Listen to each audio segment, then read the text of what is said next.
आवाज आम जनतेचा, देश हिताचा। आळंदीत मामासाहेब मोहोळ धर्मशाळेसमोर दुर्दैवी अपघात, पाण्याच्या टँकरच्या खाली आल्याने महिलेचा दुर्दैवी मृत्यू। आळंदीतील मामासाहेब मोहोळ धर्मशाळेसमोर गुरुवारी सायंकाळी दुर्दैवी अपघातात 63 वर्षीय अन्नपूर्णा माणिकराव रोकडे, राहणार विकासवाडी, धानोरे फाटा, तालुका खेड, जिल्हा पुणे यांचा मृत्यू झाला। मोटरसायकलचा तोल गेल्याने, पाण्याच्या टँकर खाली आल्याने, टँकरचे चाक डोक्यावरून गेल्याने त्यांचा जागीच मृत्यू झाला। घटना हरिपाठ उद्यानाजवळील गणपती मंदिर चौक परिसरात घडली। आळंदी पोलिसांनी पंचनामा करून पुढील तपास सुरू केला आहे।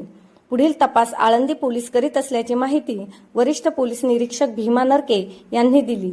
वाढती वाहतूक आणि रखडलेली रस्ते कामे यामुळे तातडीने सुरक्षा उपाययोजना करण्याची मागणी आळंदीकरांकडून जोर धरत आहे।